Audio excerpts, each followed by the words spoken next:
Okay, we're all here.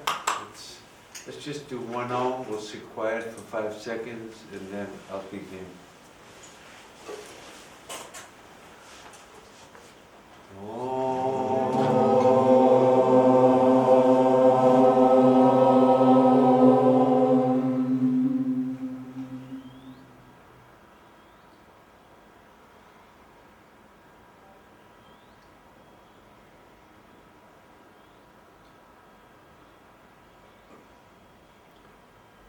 Okay, so now we're going to get back to some real Vedanta. I'm going to take the text. I'll just quickly review this first two shlokas of the 13th chapter. Sri Bhagavan Uvacha, the Lord said, Idam Shariram Kaunteya, this body, Idam Shariram, O Arjuna, Kaunteya, Kshetram, Abhidiyate, it is said to be like a field.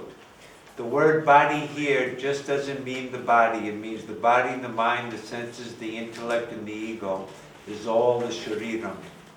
And it's like a field. Etatyo veti tam prahu, the one who knows this field, the ego, the buddhi, the mind, the senses, and the body, the one who knows that, they call him tam prahu, they call him Kshetranya, the knower of the field. Tatvidaha, those people who know about this. Who are the people that know about this? The Vedantins. The Buddhists don't know about this. The Jews don't know about this. The scientists don't know about this. This is exclusively and uniquely a teaching only found in Vedanta, that there's a witness of the I thought. No other philosophy on the planet in the history of human thought has ever said that there is this witnessing consciousness which is different than the body, mind, senses, and ego. It's the asadharana dharma, the unique teaching of Vedanta. Nobody knows about it, nobody talks about it, nobody even has an inkling. Because you can't see it, you can't touch it, you can't smell it, you can't infer it, no amount of logic will ever reveal it. No matter how much you look for it, you'll never find it. Tatvidaha, the knowers of that. In the Brahma Sutras, Shankaracharya makes the statement, you can only know the self by studying Vedanta. And the guy objects, that's ridiculous. I know myself. I am so-and-so.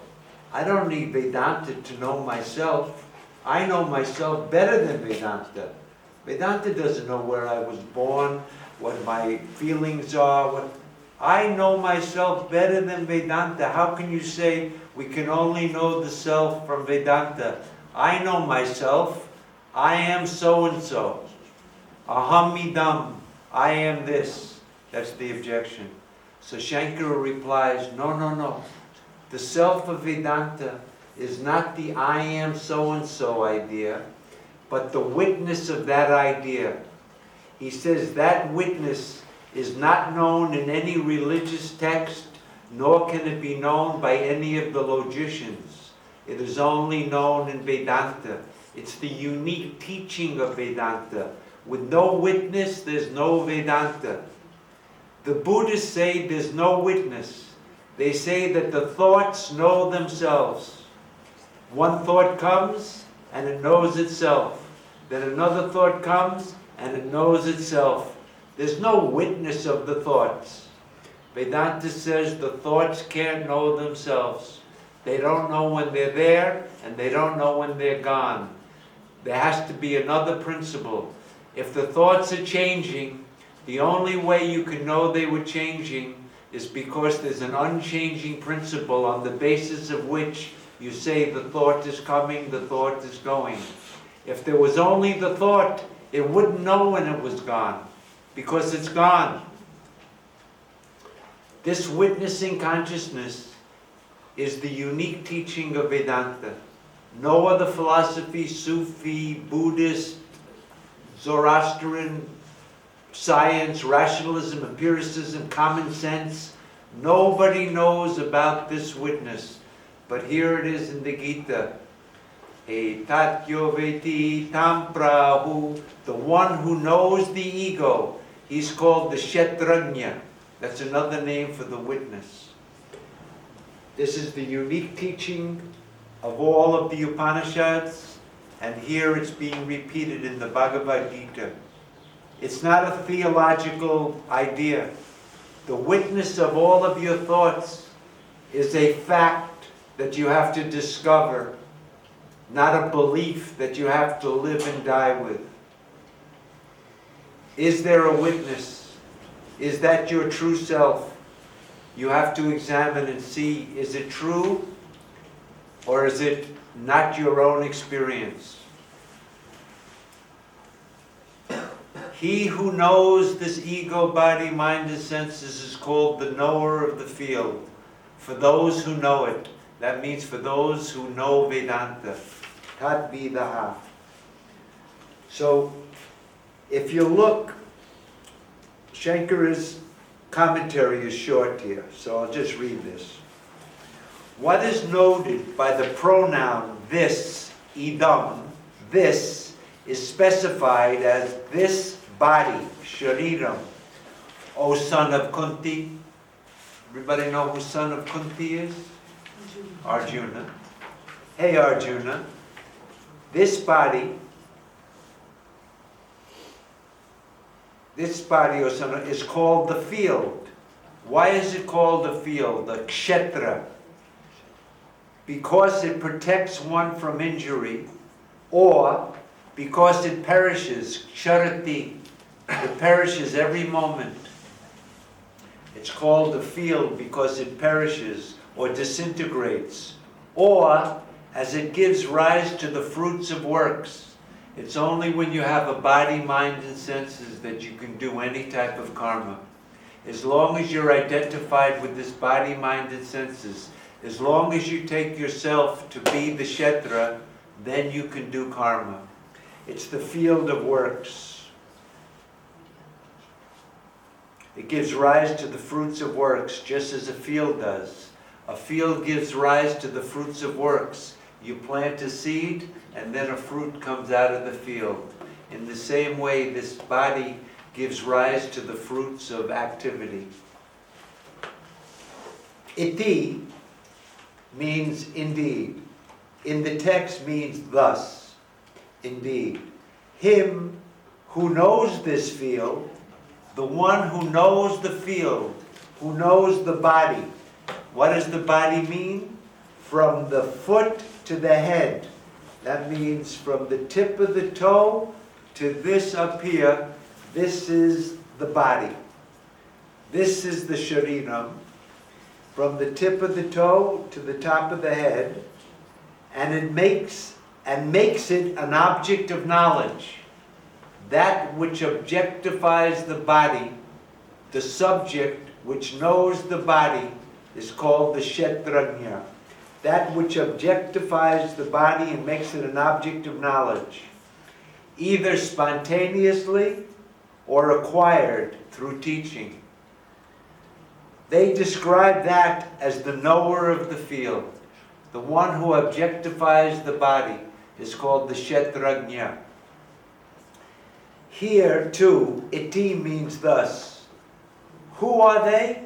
Who is the ones that know that there's a knower of the field? The knowers thereof. Those Vedantins who know about the Kshetrajna, the witnessing consciousness that objectifies the whole body, mind, senses, and ego. The knowers are thereof. The knowers of the field, and who is the field knower?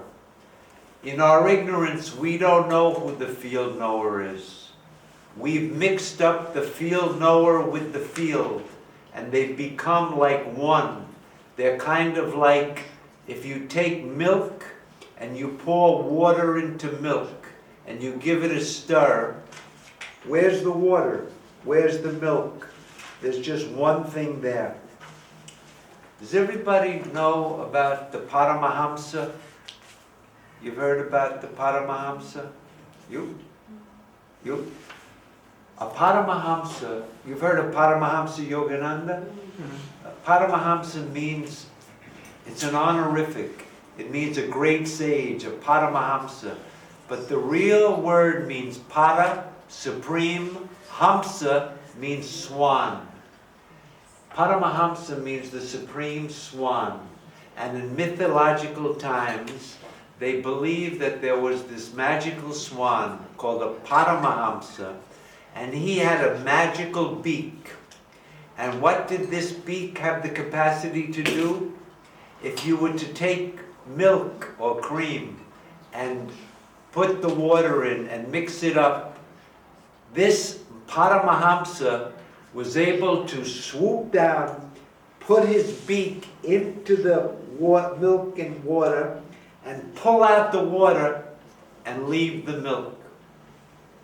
He could separate these two things that seemed as though they were absolutely one and inseparable. This Paramahamsa was able to discriminate, to take out one and leave the other, to separate them.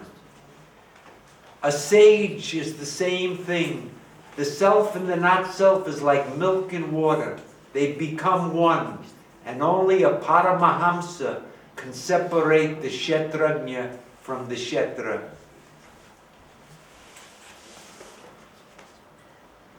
We have to become like Paramahamsas in order to realize this truth. What is known and who is the knower? What is the field and who is the knower of the field? What is the object and who is the subject? If you can see who the real subject is in you, you'll see it's not the ego, it's not the body, it's not the intellect, it's not the mind, and it's not the senses, and it's not the body. That there is an inner subject called the Kshetrajna, the knower of the whole field. This body is like a field, but it's going to become explained more as the chapter goes. But Shankara says here, 2.0, thus have been mentioned what the field is and its knower. This is the field, and the one who knows that is the knower of the field. That's you. You're the knower of the field. Is that all there is to know? No. There's something more to know. And what is that? Kshetrajnam cha pi ma vidi sarva kshetreshu bharata. You should know that that Kshetrajna in you is me. That's Krishna. That's the Supreme Atma. That's Paramatma. That witness in you is me. This body is not me. The senses is not me. The mind is not me. The intellect is not me. The ego is not me.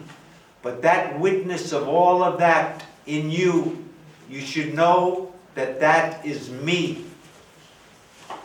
Your inner self is God. Me means God, the supreme reality, that Satchitananda, that non-dual reality. That's who the Kshetrajna really is. Because later on you're going to find out there's no Kshetra, there's just Gyani. There's only the knower, nothing known. But as long as you think there's a body, then the self is called the Kshetrajna.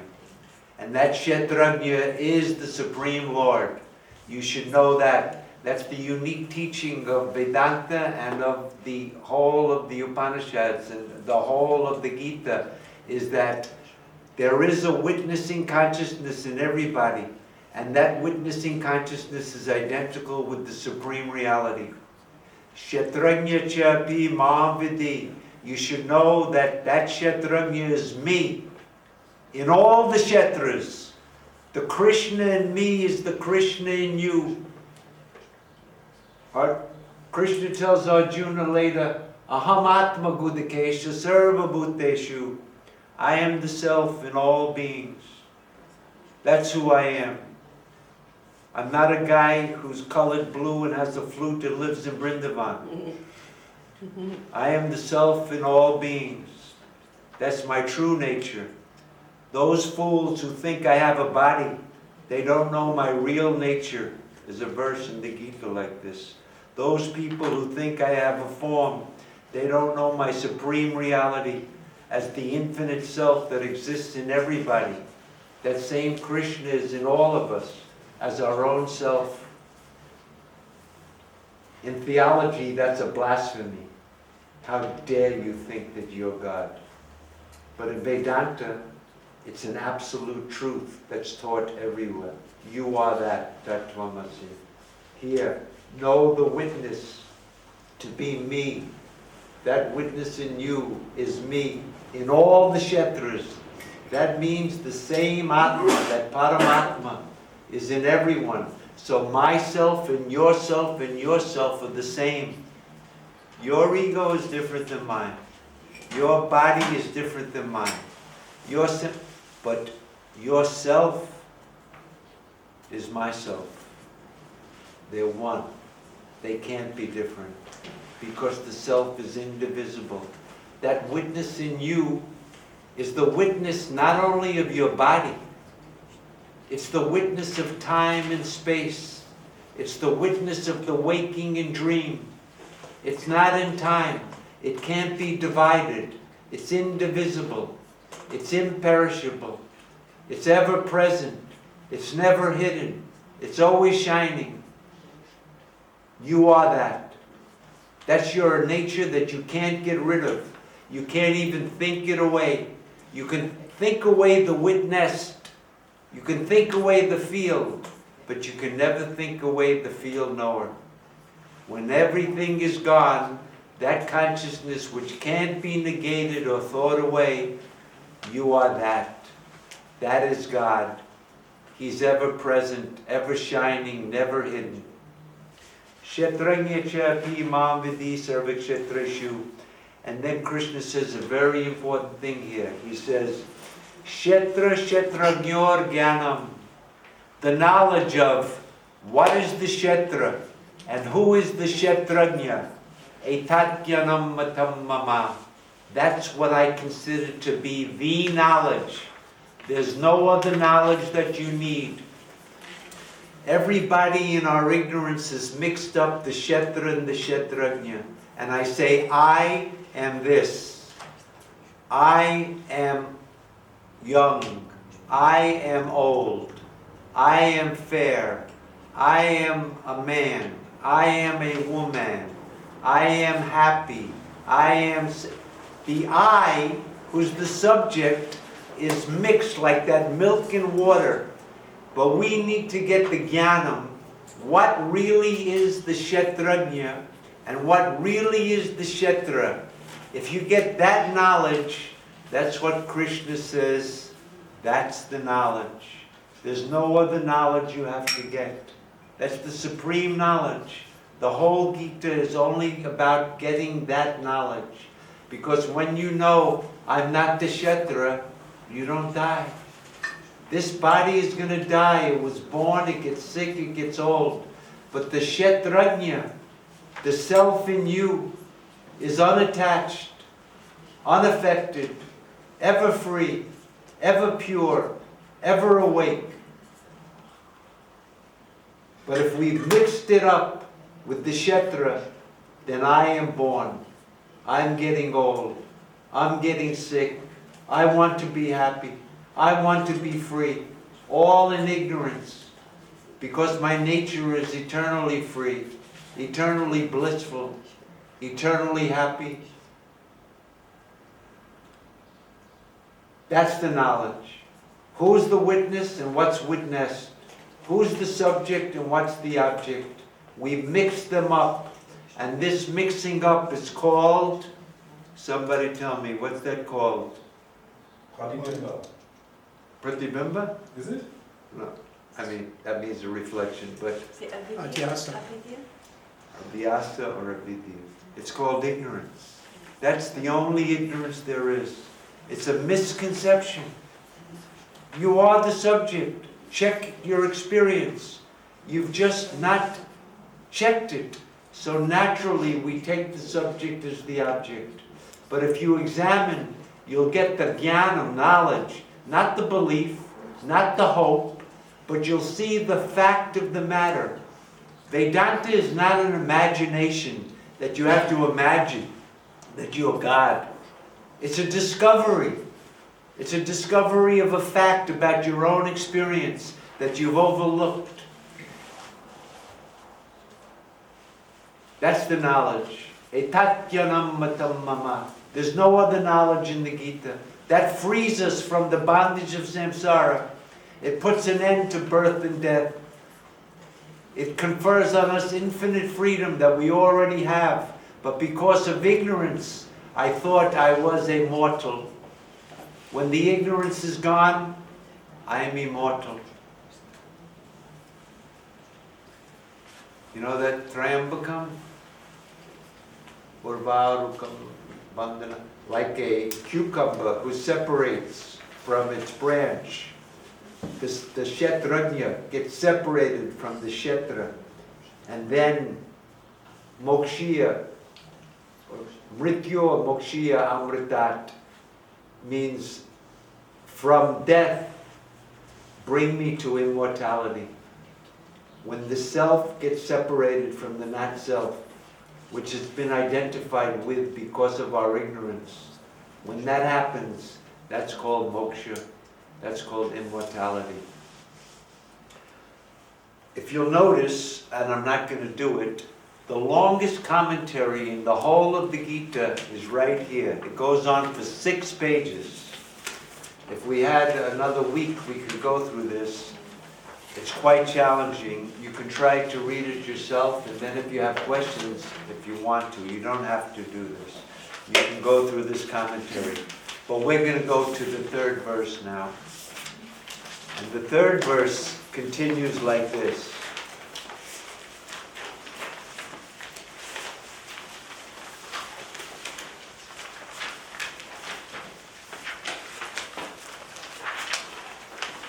Now he says, there's the Kshetra and the Kshetranya.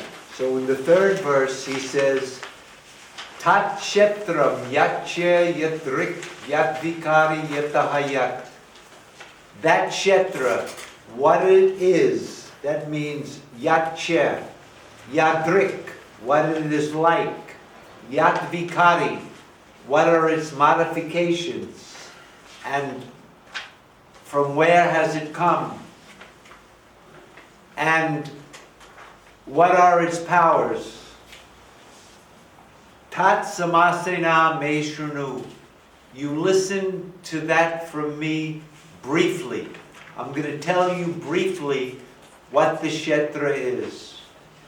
You listen. Shrunu. I'm going to explain to you, Arjuna. You have to understand that the Gita is not a teaching for Arjuna. It's a universal teaching that applies to everybody equally. It has nothing to do with being stuck in a war and what you should do if you ever get caught in a war. He's talking over the shoulder of Arjuna to each one of us, and he's telling us, listen, I'm going to now describe to you what is the Kshetra, what are its modifications, what is its nature, what is it like.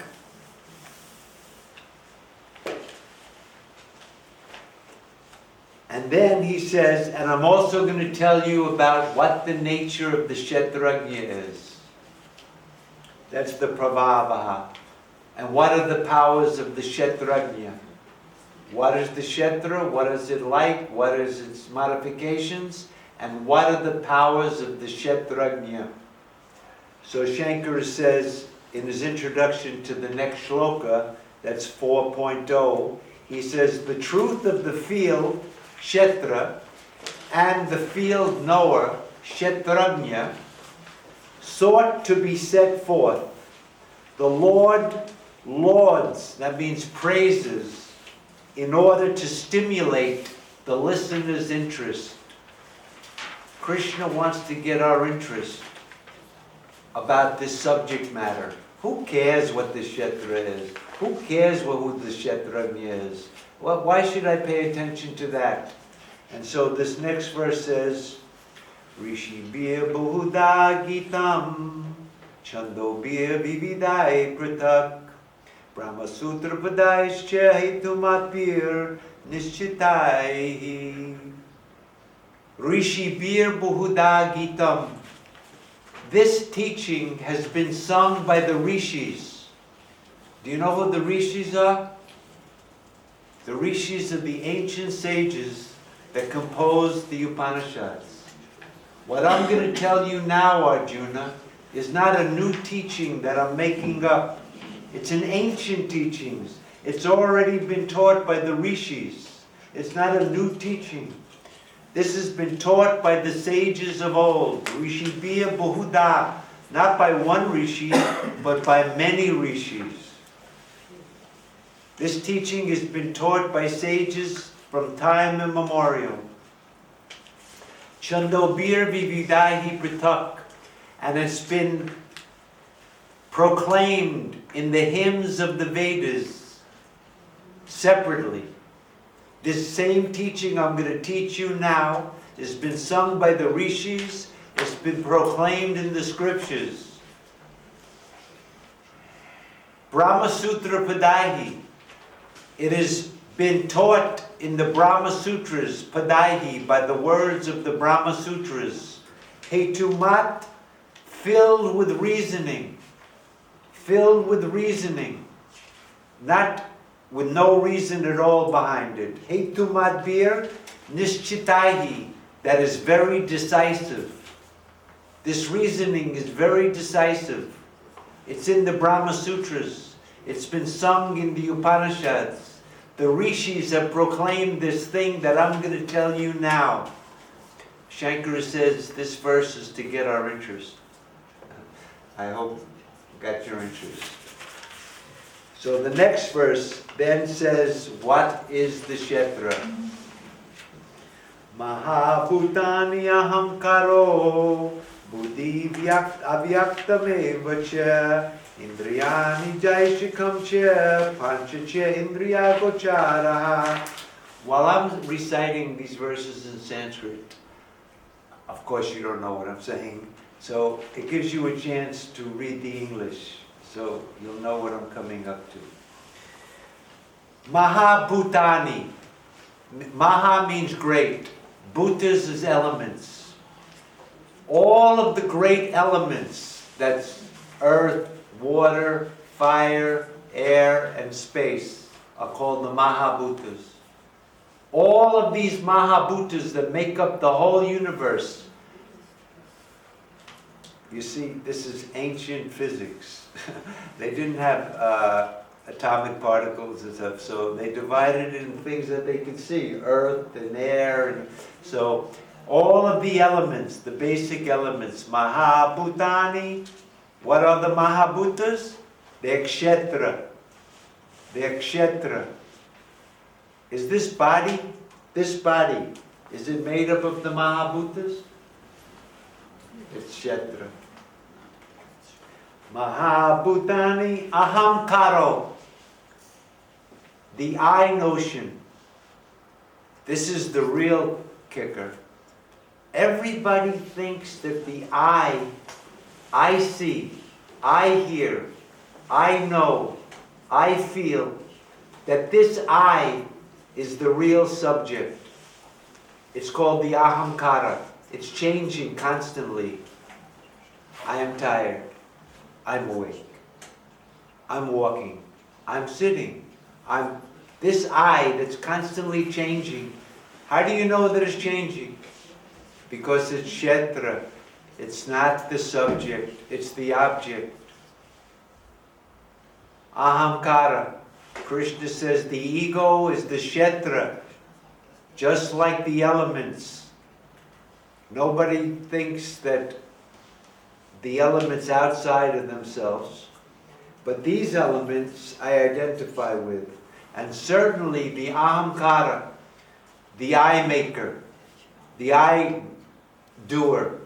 That's kara means to make. Aham means I. The I maker, that thing that makes us an I, is called the ego. This guy is the Kshetra.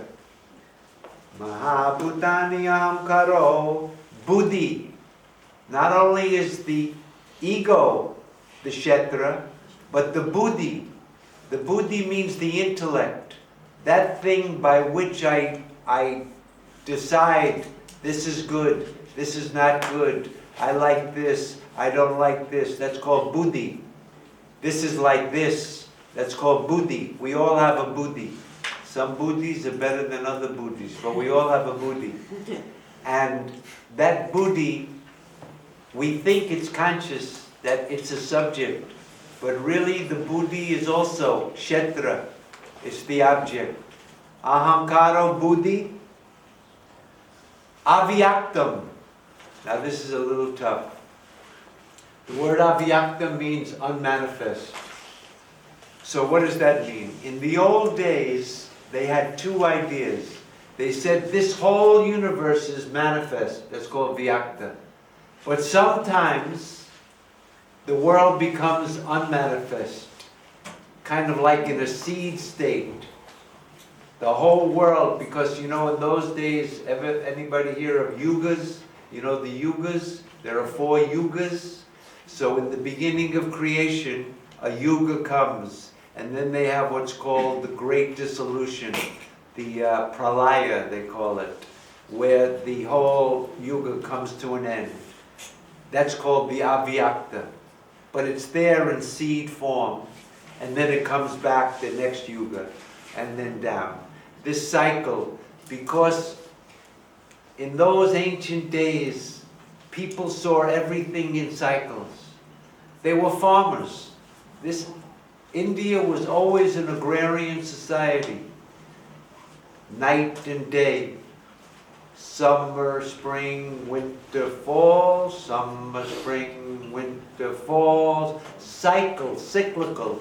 So also manifestation, unmanifestation. Avyakta, vyakta. But whether it's vyakta, manifest like the 5 elements, or avyakta in seed form, that's also kshetra. Avyakta eva cha. Indriyani daishikam. The 10 senses.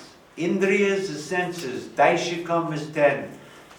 The 10 sense organs. We have 5, they said 5 sense organs of action, that's called the karmendriyas, such as feet, hands, what else did they call it? I think also evacuating, and there's 2 others, that makes 5, and then the 5 senses of seeing, hearing, touching, smelling, tasting. Those are the 10 senses. Well, all of them are what? Kshetra. Indriyani jaishikam cha indriya gocharaha. Not only are the 5 senses of seeing, touching, smelling, feeling, and hearing, but the objects of those senses. I see forms, I hear sounds, I touch objects, feelings, the objects of touch. With my smell, I smell the objects of smells, fragrances, sweet, sour. I taste those called gochara. So not only are the indriyas, the sense organs, kshetra, the objects that I see with those sense organs are kshetra. Now we have a big kshetra, not just the body. That's all kshetra. And he continues, number 6. Icha, desire. Is desire the knower or the known? Is it the kshetra or the kshetrajna? Desire. Kshetra. Sukha, Happiness. Does it belong to the self or does it belong to the not self? Sukha. I say I am happy, but I am not happy because Sukha is Kshetra, not the Kshetranya. Sukha, Dukkha. Dukkha is unhappiness. When there's unhappiness, I feel I am unhappy. But the I is never unhappy. But because I've identified with the mind, these things, each desire, happiness, sorrow, they're all qualities of the mind, Kshetra. Icha, Dvesha, Sukha, Dukkha, Samgata. Now this is an interesting word. He started with the Sharira, the body. But the Samgata literally means the collection. It means the collection of the body, mind, senses, and ego. That whole collection. Because I don't feel that I'm this body. I feel I'm a body. I feel that I'm a senses. I feel that I'm a mind. I identify with the whole rigmarole. All of that is me. My memories are me. My happiness and my sorrow is me. My blindness, I am blind. I am deaf. I am mute. I can't feel. It's I that's identified with all of these things out of my ignorance because I don't know who the Kshetranya is and I don't know what the Kshetra is. Ichadvesha Sukha Dukkha Samgata Chaitana. Chaitana means being aware of an object is Chaitana. It's changing every minute. I'm aware of the computer. I'm aware of the wire. I'm aware of the tree. That's called Chaitana. It's changing every minute. That's also Kshetra. And the last one he mentions is Dhriti. Dhriti means when you have to get up early in the morning and you don't want to get up, but you say, no, I'm going to get up. That's Dhriti. That firmness in the mind that makes us do things even if we really don't want to do them, but we know we should do them. That's called Dhriti. That feeling, we feel that it's Kshetra. Dhriti is Kshetra. He says, Samasena. That's briefly. He says, Etat Kshetram Samasena. That is the Kshetra. Samasena. Very briefly. Because he could have gone on and on and on. There's no end to dividing up the Kshetra infinitely. But briefly, the great elements, the ego, the intellect, the unmanifest, desire, hatred, driti, firmness, sukha, dukkha, all of it is Kshetra. They're all objects. They can't be the subject. I've told you them very briefly, along with their modifications. Along with the modifications. It's interesting. If the sense organs are Kshetra, they're made up of the 5 elements, and the outside is made up of the 5 elements, and everything really is 5 elements, then you could see that these 5 elements are moving amongst those 5 elements. But the witness is just witnessing this in relation to that. But itself has nothing to do with this or that.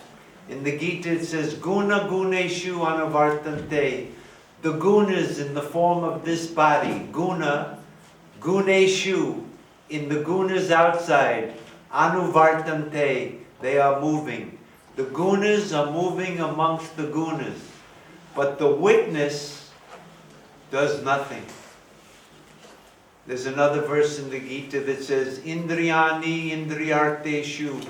The senses are moving amongst the sense objects, but the witness does nothing. If you're identified with the senses, then you're moving out of ignorance.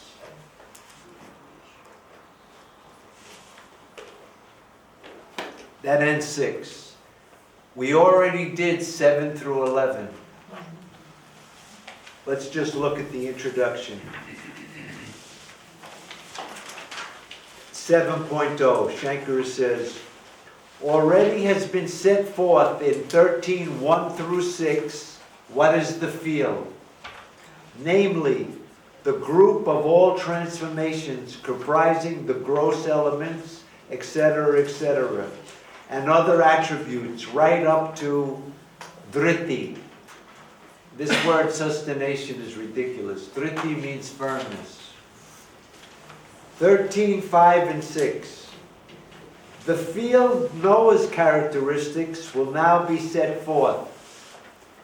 They've described what is the Kshetra, and now he's going to have to tell you who is the Kshetrajna. He's got to describe to Arjuna the nature of the Kshetrajna. The Lord himself in 13:12, we're now up to 6. In 12, the Lord himself will elucidate what is the field Noah and what is his nature, what is his characteristic. The knowledge of the field knower and his potency, when you know who is the field knower, different from the field, the result will be, anybody see what Shankara says there? Immortality.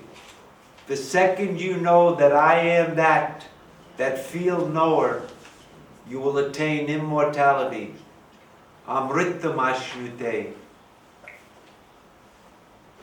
But before doing that, but now are enumerated the traits, the characteristics, the qualities, such as non-egoism, amanitvam, adambitvam, which are the means to get the knowledge of the Kshetrajna. If you want to know the Kshetrajna, this is not an academic course at the university.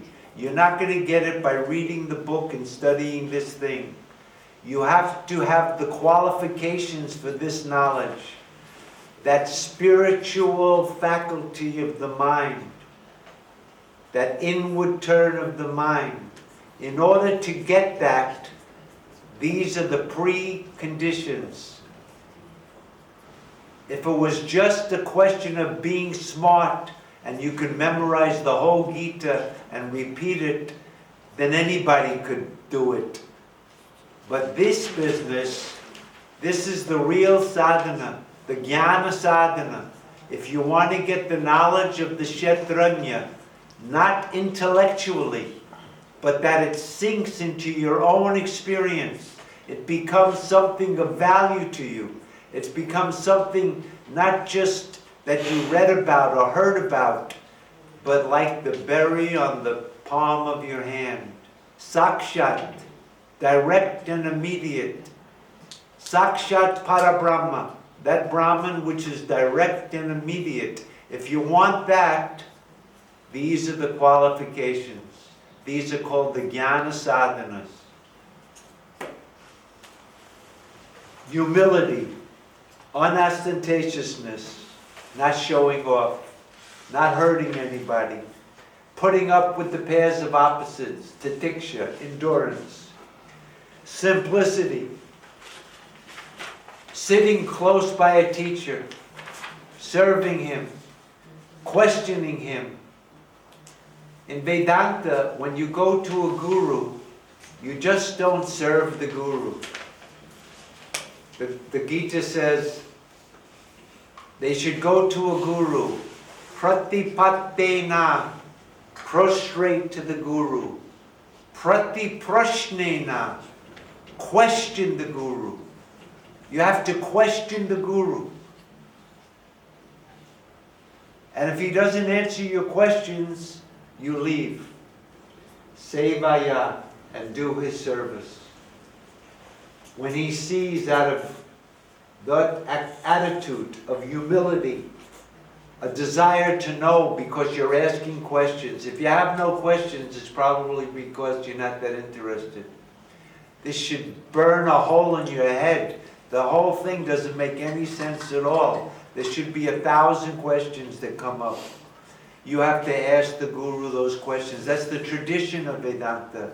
A student sitting at the feet of a teacher and asking questions, and the teacher replying, removing all the doubts in the student's mind.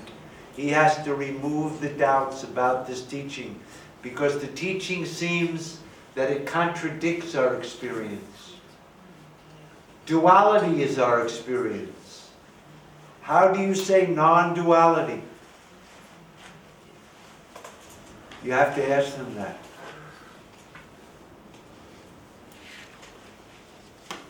So now we're enumerated the traits, non-egoism. So here they are. Service to the teacher means acharya upasanam, sitting near the teacher, watching the teacher, because there's two things the teacher does.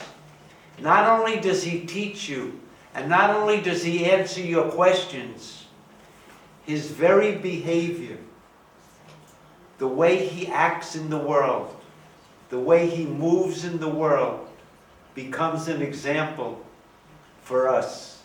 We can see this person, my guru, that guru I told you I met in 1995. You want to hear a little about how he lives? Yes. I'll start at the nighttime, it's easier. He goes to bed every night at 10 o'clock. He became a monk when he was 52 years old. He's now, when I met him, he was about 82. So he had been a monk for 30 years. And ever since he became a monk, he adopted this lifestyle.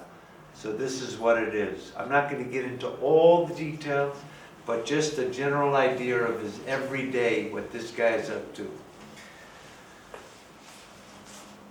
He goes to bed at 10 o'clock every day. He sleeps on the floor on a mat, but not a mat. You know those bamboo things they roll up and stuff? It has no cushion on it. He rolls that out, and the pillow, this is the pillow, no pillow. He only has 4 cloths. One upper, one bottom that's clean, one upper, one bottom that's dirty. Because after he wears it, he has to wash it and he puts on the clean. He's got 4 pieces of cloth. He sleeps on the floor. 10 o'clock he goes to bed on this mat. He sleeps 4 hours. He wakes up at 2 o'clock every day. It's still dark out, of course, 2 in the morning. He wakes up at 2 in the morning, and this is what he does. He sits up on the mat, and the first thought that comes to his mind, whatever it is, what am I going to have for lunch? Oh, my knee hurts. Boy, it looks like a sunny day. Whatever thought comes, for an hour and a half, he does a meditation on that first thought that arises in his mind. From 2 to 3:30 in the morning, the first thought, suppose he says, my knee hurts. What do I mean by my? Who feels the hurt? If I'm aware of the hurt, can the hurt be in me? What is the knee? How do I know it? This business. Anyway. So now it's 3:30 in the morning. It's still dark. Then he gets up and he washes the dirty cloth and he gets the clean cloth ready and he takes a bucket and he goes out in the field and he goes to the bathroom. Every morning, of course, he goes to the bathroom, does his morning bathroom activities. After going to the bathroom, he has to take a bath, first bath. He's required to take a minimum of 3 baths a day. So he takes his first bath at about 3:30, 4 o'clock. And there's a particular way in which they take the bath, because they have to start with the teeth, because the teeth are dead, and you don't want to touch anything dead before you wash the body. So first they wash the teeth. They have a stick. You may have seen it in India. It's this weird stick that becomes like a brush at the end. They go like this and they clean off their teeth. and then they wash themselves with the special kind of mud that they sannyasis have. When he's finished this, it's now about 4:30. He takes a glass of water, he puts out the mat, makes it nice and clean, and he sits down on the mat, and he has 2 malas. You know these Japa malas? He's got 2 of them. And what he does is, let me show you this up close in person. You've seen it, but what he does, and there's no gold on his mala. When he saw this mala, he almost threw me out of the room. Anyway, that's another story. So he's got the mala, and he begins here at the counting bead. Every sannyasi, I don't know if you know it, who's a Shankara sannyasi, they all have the same mantra. Does anybody know what a sannyasi's mantra is? Sure, I forgot it. Om. Yeah, but they have also these long mantras, the Mahavakyas. No, Mahavakyas are not mantras, it's something else. This is every sannyasi, there's only one. Shankara, if they're in this tradition, they all have Om as their mantra.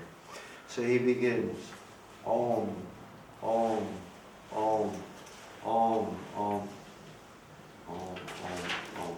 When you go around one full time, 108 Oms, he's got this one, he goes 1, right? Then he begins again, Om, Om, Om, Om, 108, 1. When this one is gone all completely finished, he's finished. It's something like 10,800 Ohms. It takes approximately 7 hours to do this.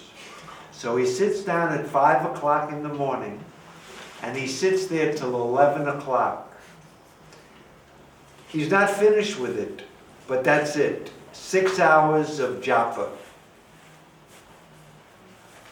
I said to Swamiji, what a waste of a life. 6 hours you're sitting in the corner there, Om, Om, Om. What is this business? He says, it's not what you think it is. He tried to describe it something like, after a while, the japa kind of is going on by itself, and he knows it's going on because the thing is still moving, but his mind gets freed up. It's kind of like his mind bifurcates, and another part of the mind is able to stare at the self. Because the meaning of Om, if you've been taught properly, it's not just a question of repeating a syllable. It has a meaning. And that meaning turns the mind back to the self. And the mind is staring at the self like a jeweler stares at a diamond. If you're an expert jeweler and you give that person a diamond, and he's really an expert, he can stare at it and stare at it, and then he knows, this is a grade D. Oh, it has a flaw, it's a B. It reveals itself in the same way, like a jeweler just staring at a diamond. His mind, ekagrita, one-pointed, staring at that witnessing consciousness. That consciousness reveals its nature to the mind in that state. I'm only talking theoretically here now. I haven't done this before. This is something like he describes. So he does this till 11 o'clock, sitting in the corner somewhere, 6 hours. When that is finished, he puts his japa mala away, and then for the first time, he'll have tea, some chai, and a cracker. He takes chai and a cracker. And this takes about a half an hour, 45 minutes. At 12 o'clock, for 2 hours every day, he has to study the scripture. And they do it in a very peculiar way. You know, there are 10 Upanishads, principal Upanishads, with Shankara's commentary. And there's an order. the Isha Upanishad, then the Prashna, then the Mandaka, then the Mandukya, then the Aitreya, then the Brihadaranyaka, then the Chandogya, and he goes through the whole 10, reading the commentary like I'm reading to you now, of course in Sanskrit. And when he's reading it, he's reading it very slowly so that he's trying to really concentrate. What is the meaning of this verse? Can I understand it any? So it takes quite a while. When he finishes all the 10 Upanishads, the next thing is the Bhagavad Gita.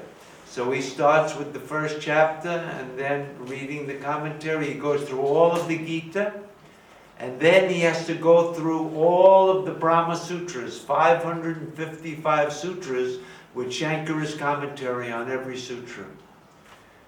It takes approximately 7 years to go through the full literature. When he gets to the end of the Brahma Sutras, you know what he does? Back to the beginning. So when I met him, he was already a monk for about 34 years, so he's gone through it 4.5 times. He had gone through it and he was somewhere in that thing. So that's called Shastra Adhyayana. A sannyasi every day must study the scripture. This was after the Japa, to make the mind pure enough so that the scripture, when you read it, can open up meanings that people with gross minds could never grasp or even see that the meaning is even there. So they study the scripture like that. So now that's for 2 hours. So now it's 2 o'clock in the afternoon. Now he has what's called free study time. He had to do that. So free study time means maybe he'll read a book, but he used to subscribe to Scientific America and the New Yorker magazine. He used to like to read literary criticism and that type of thing. Before he became a monk, he was a chemical engineer, a PhD in chemistry. So he liked science very much. So he'd have some free time. He would read the latest things about the what is that called? What's that atom smasher, the Caladron hydro, you know, where they're smashing the things. CERN? CERN, yeah. That collider that they have, they bring particles. And he was like an expert on this already. So he would study this, and that was his free time. So now it's 4 o'clock. He hasn't eaten, by the way. He only takes 1 meal a day for 30 years. Because the Bhagavad Gita says, yoga methinks is not for one who eats too much, nor for one who doesn't eat at all. Eating but little, sleeping but little. Moderation. Not sleeping, but not oversleeping. Not eating, but not overeating. So there's a yogic way of eating. How much do you eat? You may have heard this. You're supposed to fill up half your stomach with food, 1/4 with liquid, and you leave 1/4 for air. Okay. So anyway, what it really means is you're not gorging yourself with food. A yogi has to eat light, because if you eat too much, you become tamas. And if you eat light and little, then the mind becomes very sattvic. And that's what really a yogi is trying to get, to have that sattvic mind. So he eats but a little. And as a sannyasi, he didn't have to be a big, strong guy, because they don't do anything. They're sitting all day. So it's not necessary to have tons of protein and things like that. So what happens is, now it's dinner time. So he takes his 1 meal. And the meal is almost always the same. For 30 years he's been eating the same garbage. I don't know how he's alive. The way it works is this. He takes 3 rotis. 3 rotis. Everybody know what a roti is? A chapati? You know those flat Indian breads? He gets 3 rotis and he puts it on his hand. and then either dal or sabji. Anybody know what sabji is? Sabji is like a vegetable stew, where they cook it up and overcooked with spices and all sorts of crap. It's so unhealthy. Oil. And oil, lots of oil and spices and overcooked and dead. And what they do is, this amount, he puts it in, 1, 2, 3, that's it. 3 scoops, 3 rotis. And then he grabs the end of the roti and he scoops up the sabji and he eats like this. And that's it, that's his dinner. It's called Sharira Sthiti Matra. Merely for the maintenance of the body, he's taking this food. Not to satisfy his tongue, but just to keep the body going so that he can do his sadhana. This is the idea. Okay, now it's getting maybe 7:30. So what happens? He didn't finish his japa. So he sits down and does approximately 45 minutes to an hour to finish off the final japa, because he has to get to the counting bead on this one. And now it's about 9:30, 9 o'clock. He puts out the blanket, the bamboo thing, and he sits on it. And for 1 hour, he reviews the whole day in his mind. Did I do anything wrong today that's not appropriate for a sannyasi? Did I hurt anybody's feelings? Did I eat too much? Did I not study properly? He reviews every single thing that he did through the day, and if he sees that he did something wrong, that he should have done it differently or better, he makes a resolve, tomorrow I won't make that mistake. And then at 10 o'clock, lies down, 4 hours sleep, gets up, first thought in the mind, 1.5 hour meditation, takes his bath, cleans his clothes, and sits down for 6 hours of japa. So when did I have the time to study with him? He gave up his Scientific American and the New Yorker, those 2 hours. He says, you can come then. And that's when I would study from about 2 to 4:30. I would go to him every day, and he made time for me to study the scripture.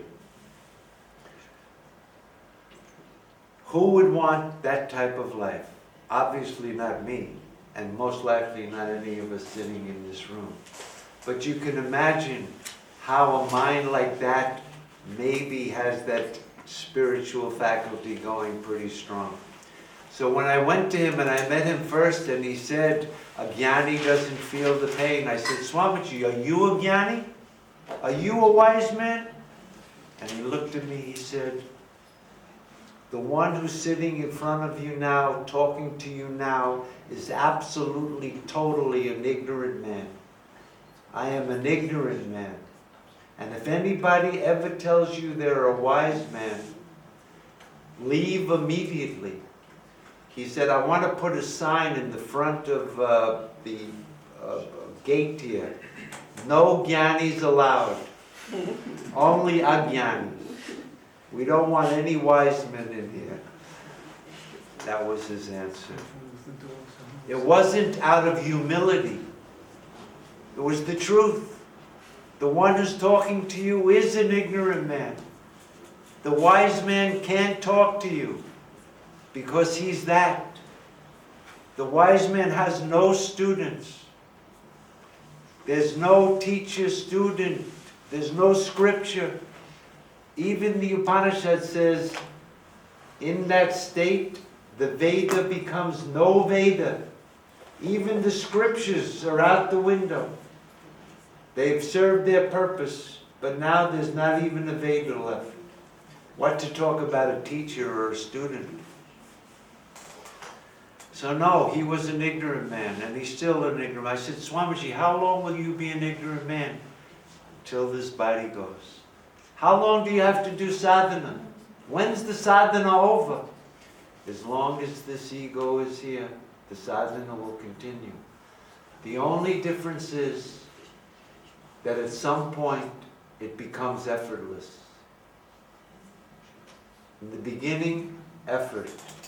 After a while, it becomes your very nature. You don't have to make an effort. You are perfectly dharmic. The wise man will behave in a way that is so beautiful that we can watch him and copy him because his behavior becomes a model for us. Has anyone ever heard of Nisargadatta? Yes. The famous Advaitin? I'm going to tell you a little story about him.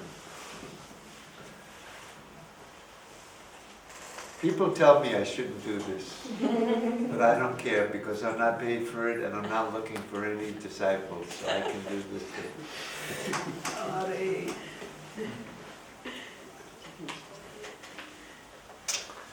Nisargadatta, I don't know if everybody knows about him. He used to be, he was a family man, and he had a shop in Mumbai, Bombay, which was a beedi shop.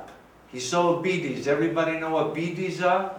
They're the little Indian cigarettes that people smoke. They're wrapped up and they got nicotine inside. And he sold the beedis and he was addicted to the beedis. He chain smoked beedis, Nisargadatta. He had the store downstairs, and upstairs he had a little room. And after work, he'd close up the store and he'd go upstairs, he'd bring his beedis with him, and he would sit there, chain smoking beedis and having satsang. So one day, a lady in the audience raised their hand and said, "Maharaj, you are a saint. You are a holy man. You are a Gyani. How can you sit there in front of us with that disgusting habit of smoking beedis?" Oh.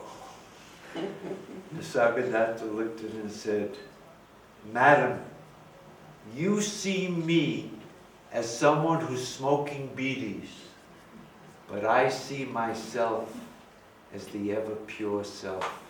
That's the difference between you and me. You see me as smoking beedis, but I see myself as the ever-present witnessing consciousness." That was his answer. How do you like that answer? I like it. You like it. Yeah. Anybody not like it?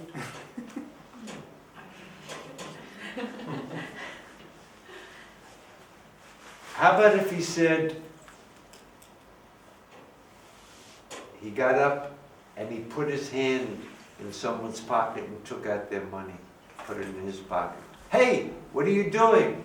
"Sir, you see me as taking your money out of your pocket. I am but I see my boom, boom, boom."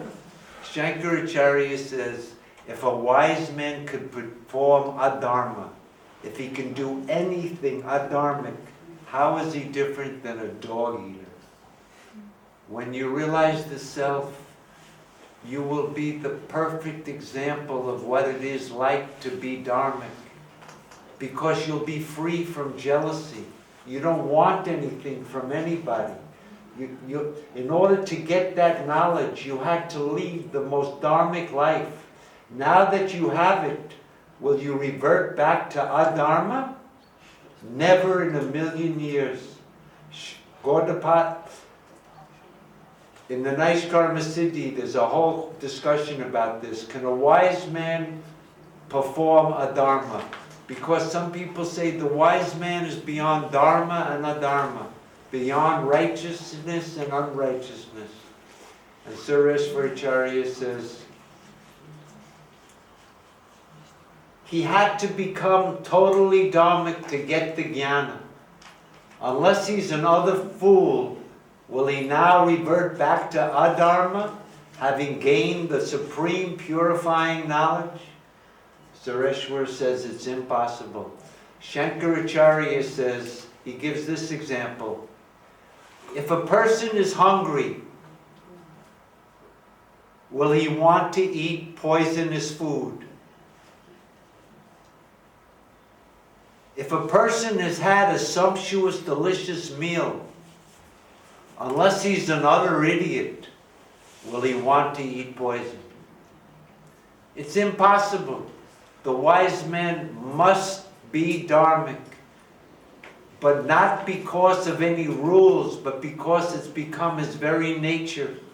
Compassion, peace, free from desire, no anxiety.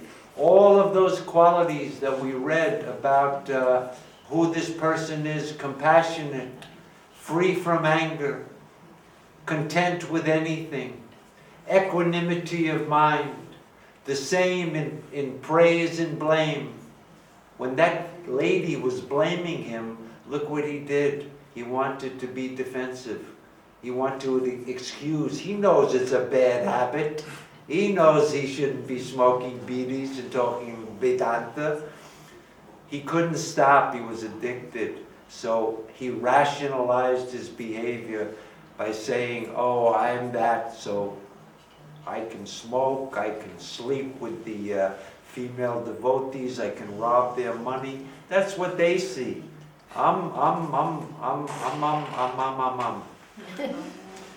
That type of answer is nothing. That will take you nowhere. If you think that the wise man could be just like an ignorant man, we don't know who the wise man really is.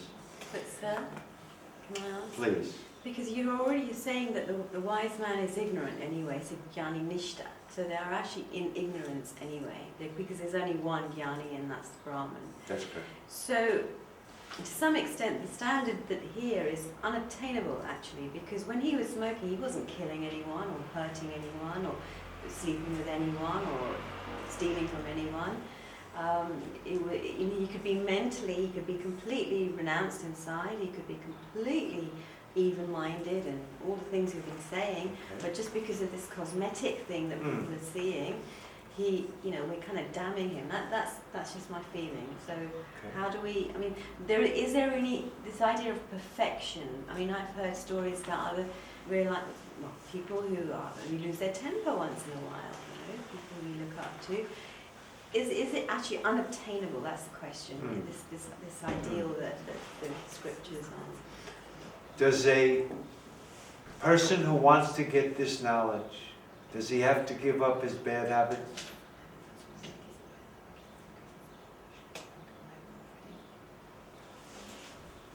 All these qualities here that are mentioned in order to get the knowledge, you take a look at that and you see if you have to change your life.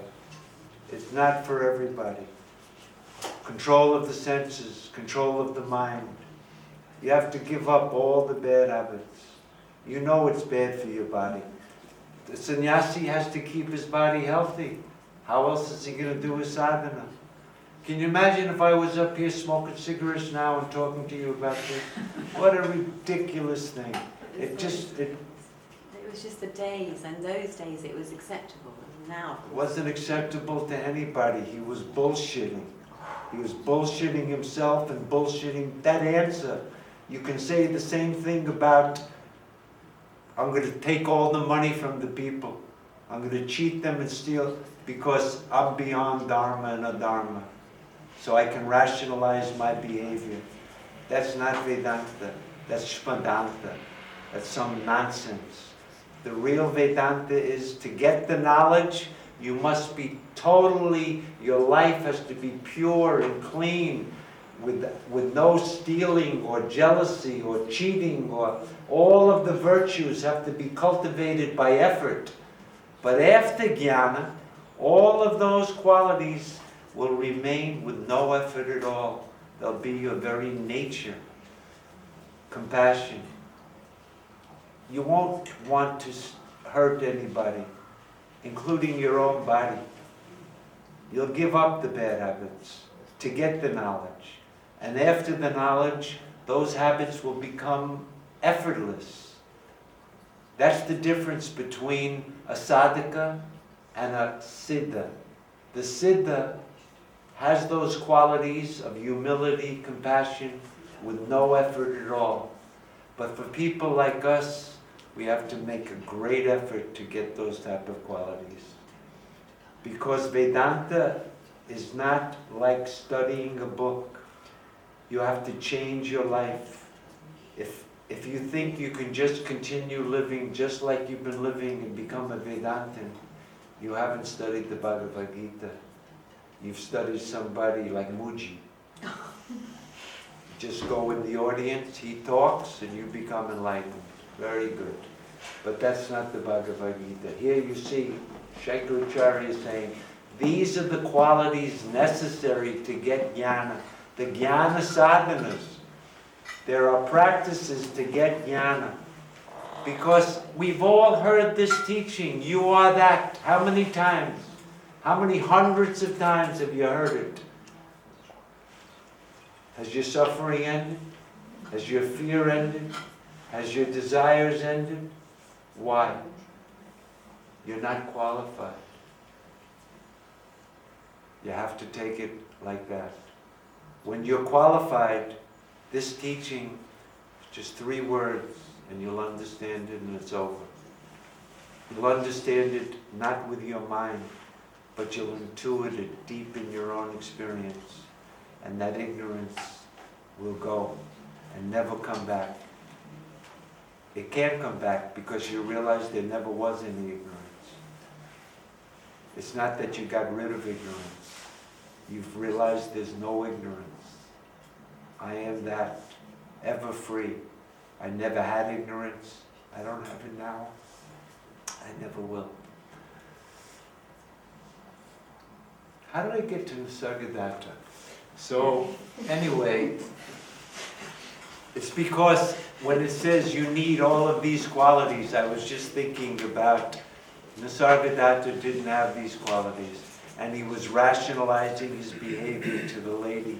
She was absolutely right in calling him out on that, and his answer was absolutely bogus. You can't say, oh, because I'm a Gyani, I can do anything. You guys, you should be pure and everything, but me, I'm beyond, I don't have to worry about any of that. Why? Because I'm an Atma-Gyani. That type of talk will just keep you in bondage. If you're teaching that to your students, then they think they can smoke bidis too. Let's all go out and smoke bidis and get drunk. Why not? Suppose he was drinking, and the lady said, Maharaj, you're a saint. How can you sit here belting down whiskey? Madam, you see me as drinking whiskey. Not going to work. But he doesn't claim to be an Advaita Vedanta teacher, does he? Yeah. I mean, he's this Nath yogi. Yeah, but it's Advaita philosophy. But he doesn't know Vedanta. Yeah, I read his book, and Yeah. no other book teach me so much. That thou art. That's his book, yeah. I am that. I am. Yeah, and I truly believe that he knows something. Knows nothing. There's a whole critique. The Nats. Do you remember I told you that during Shankara's time there were many Advaita Vedantins, just like Shankara. But Shankara was criticizing all those other Advaitins because they didn't know the method of Vedanta, amongst other things. The Nats don't know. Do you know how he claims that he got enlightened? What the story? No? Maybe we'll discuss it ourselves. I don't think it's that of it. But he wasn't a Vedantin. He didn't know Vedanta. He didn't teach the Bhagavad Gita. He didn't study the Upanishads. He didn't know anything about Shankaracharya. He had a Nat guru. And that's a whole other sampradaya. It's Advaita. There are many other schools of Advaita, but they don't know the Advaita that's taught here. I'm going to show you in the Gita that it's not just Shankara. This is the method of the Upanishads. How the Upanishads teach something that can't be taught. How they describe something that's indescribable. How they make something known that's unknowable. No word can describe it. No concept can conceive of it. How to teach it. There is a way. We're going to discuss that in this class here. So when you leave here, every one of you, I hope, if you pay attention, will know what is the method of Vedanta, the ancient tradition of Vedanta, the method of the Upanishads. Then you can compare that to every other teaching and see what the defect is in that teaching. That may be ambitious. You may not be able to do that, but you may move in that direction at least. Your critical faculties will be sharpened. You won't just accept anything as, oh, Advaita. It's not as simple as that. What I'd like to do, which I haven't done, is give a little chance here for questions. We'll do 10-15 minutes of questions. I hope somebody has a couple of good questions. I know there's one question over here. We're going to wait on that question. And Vedamurti has a question. I'm allowed to? Please. You were talking about the Gyani doesn't see the world, but the world sees the Jnani. And you told, I think it was to lunch, in one sentence, how it works. How is it possible that the world sees the Jnani? As you said, they attribute it to him. Can you Let talk me a just little bit clarify about one thing in your question. The Gyani doesn't see the world, but the world sees the body of the Gyani and attributes that body that's the Gyani. That guy sitting in front of me, that's the Gyani. That's what they think. The guy with the beard and the orange robe and he's sitting there with the straight back, that's the Gyani. And the question how is, does this appearance is possible? how is the appearance, why does it appear to the ignorant people that he's a Gyani? Yeah, and he doesn't Because see it. they don't know who the Gyani is. They don't know that you can't see a Gyani. That the Gyani is yourself. He's not out there. He's the witness in you. That's who the Gyani has become. That's the real Gyani. You can't see a Gyani. All you can see is this body, mind, and senses because of your ignorance. You attribute that the Gyani is talking, but the Gyani has no mouth. You attribute that the Gyani has all of these qualities of compassion and peacefulness, but the Gyani has no compassion. There's no second thing for him. It's a very subtle subject, that there's a difference between a sthitta prajna, someone who's established in this knowledge, and a Gyani. My guru, I consider a Jnananishta. He's established. You see this guy with 6 hours a day, and his mind is buried in that thing. He thinks it, he lives it, he walks the walk, he talks the talk, he's not. But that's not a Gyani. That's called the Jnananishta. Someone with a mind. The scripture says, don't go to a Gyani. Why? You can't go to a Gyani. You can go to a Brahmanishta, someone whose mind. If a person has a mind, is he a Gyani? But the Jnananishta has a mind. Read the description in the Gita.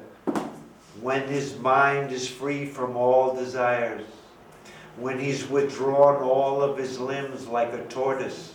Does that sound like a Gyani? That's a sthitta prajna. There's a difference.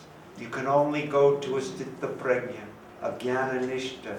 He will teach you. He will be compassionate. But he's not a Gyani. He's in the same duality that you are. The only difference is he's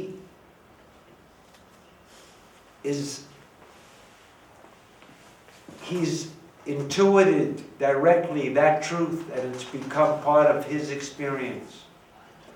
He knows what the truth is, and he knows that this world is just like a dream, just like Maya.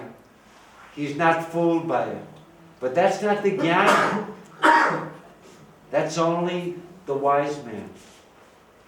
That's who we have to go to. Shrotriya, someone who knows the method of Vedanta. Brahmanishta, someone who's established, their mind is established in that. That person, they will teach you. A Gyani won't teach you. A Gyani can't teach you. You don't even exist for a Gyani. When all has become the self alone, what will he see and with what? That's the Gyani. The scripture says, where one sees another, hears another, knows another, that is small. When Nisargadatta was saying, you see me as smoking a bidi, but I see myself as that infinite awareness. That person who sees himself as the infinite awareness is an ignorant person. It's not a Gyani. And he's rationalizing his behavior by talking like that. We have to go to somebody who's established in that wisdom and knows the method of Vedanta. You can't go to a Gyani. A Gyani doesn't write any commentaries. The one who wrote this, Shankara, is not a Gyani. His guru was not a Gyani. And my guru was not a Gyani. Because there's no Vedanta in truth.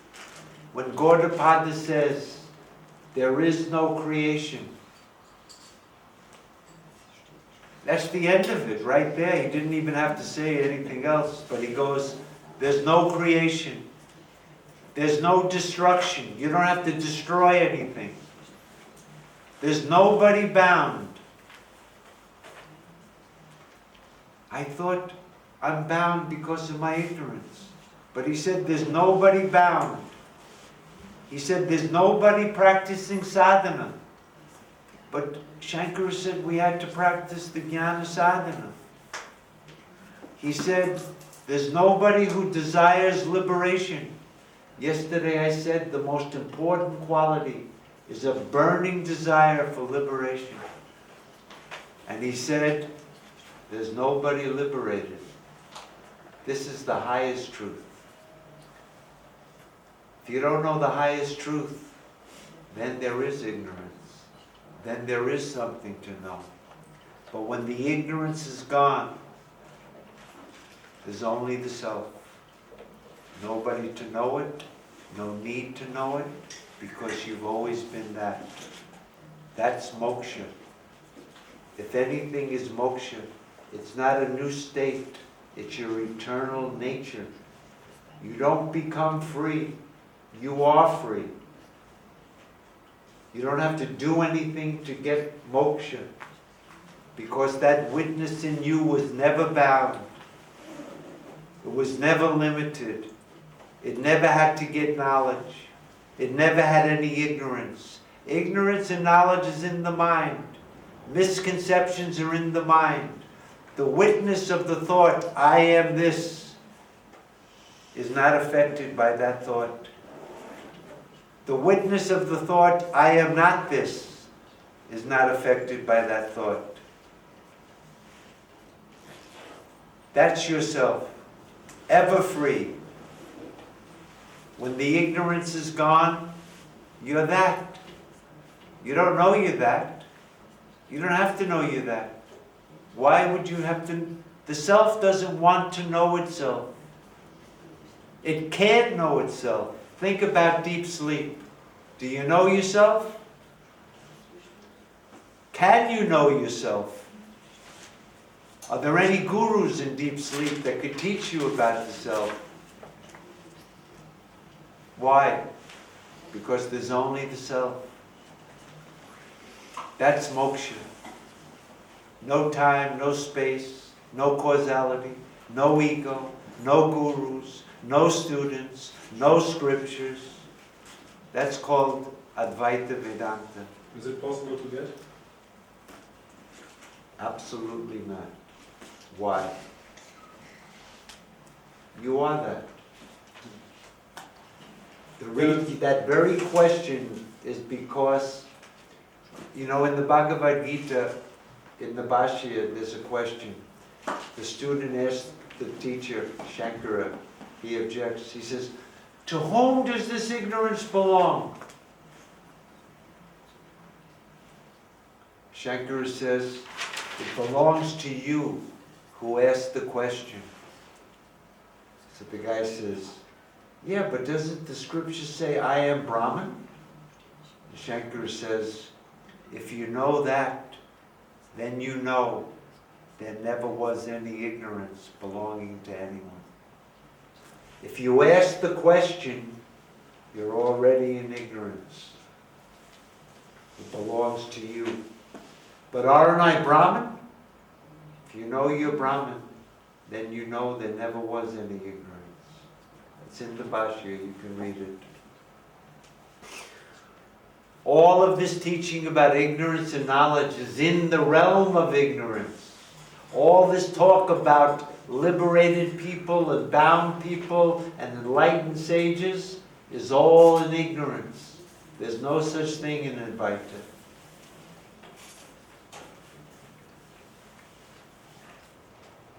Did you have a question? No, let someone else. That was some. Please. Who will take this last attachment? If I'm going all the way, and then this last thing, I cannot believe myself, this last ignorance, so who will do that? Did you hear the question? The question is, even after I've removed every single thing, not this, I know I'm not the body, I know I'm not the mind, I know I've rejected everything. Why is it that I can't get rid of the ignorance by doing that? That's the question? Yeah. It's because the guy that's doing the negation, that wants to know, who am I? Am I the body? No, I'm not. He negates it. Am I the senses? No, I'm not. They're objects, they're changing. Am I the intellect? No. Am I the ego? No. Then who am I? This guy that's negated everything, he still doesn't know who he is. The Buddhists have already negated, I'm not the body, I'm not the senses, I'm not the mind, I'm not the ego. And you know what the Buddhists say? There's no self. That guy that wants to know, who am I? He's negated everything. If you read Naishkarma Siddhi, that book, this subject there's a whole chapter. Why is it that no matter what I do, even negation will not remove my ignorance? And in the end, the guru has to do the final negation. Because whatever you do, whatever discrimination you make, you remain as the discriminator. You still want to know the self, but you are the self. You can't know it. So this guy, no matter what he does or how hard he tries, he's still there. And the function of the guru, for that student who's negated everything, and that's as far as he could go, etavat, only that far. When you're stuck up in that final ego that wants to know, koham, then who am I? The guru in the Shastra says, you are that. And it removes that final ego that wants to know. When there's no more knower, no more knowing, and nothing known, that is called mukti. The guy who wants to know, that thinks I'm ignorant of myself and I want to know myself, that guy has to go. And no matter what you do, you won't get rid of that guy. It's only from the grace of the guru and the scripture. In the end, they have to remove it. That Jnananishta who's sitting in front of you, he will teach you. and that final ego will go. When that goes, you'll be that. You won't even know it. But then I leave the body also. Or You is won't leave the body. No, okay. You know why? You never had a body. Okay. The body will continue just like it is. Don't worry, you're not going to drop dead. This will continue until you get old, if you're lucky, and you drop dead naturally. It will continue. But the self never had a body. It doesn't have a body now. It never will, because it's always unattached, ever free. But in our ignorance, I feel that I'm the knower, because I'm identified with my mind, and I want to know the self. I can never know the self. The very desire to know the self is the bondage. And only the guru in the end can remove that I that wants to know. That ego that's still sitting there, that wants to know the self. Or that ego that thinks, oh, now I know the self. How about that guy? You know what Shankara says? If the ego were to think, I know the self, or I am liberated, there would still be no end to his suffering. If this ego thinks, I am free, he still will suffer. Because as long as the ego is there, knowing anything, seeing anything, believing anything, I believe in non-duality. I believe this world is false. Suffering. The self doesn't believe anything. It doesn't have any convictions. It's pure consciousness. Sat Chit Ananda. That's who you are. Not somebody who believes something. Not somebody who can forget something. Not somebody who has a conviction about something. That person is an ignorant person, and they suffer. I think I'm grappling with the same thing. I think we all are. So if the ego is removed, the guru says, thou art that, and then the ego is actually removed. Then the body continues. And the mind is still there as well. Good. And this mind still has convictions. Yes. I'm not sure I have a question. I think that was maybe it. That's it. That's the person we have to go to. That person who's still that body, mind, and senses that has discriminated and knows the witness and knows the witness is coming and going, appearing and disappearing. It can't be real. And he can explain that to you. That ignorant Jnananishta is the guru. But the Gyani, he's that. That's the correct way to understand Vedanta. Time's up. Let's do the Paramahamsa. That is fullness, this is fullness. From that fullness, this fullness came. Take away this fullness, fullness alone remains.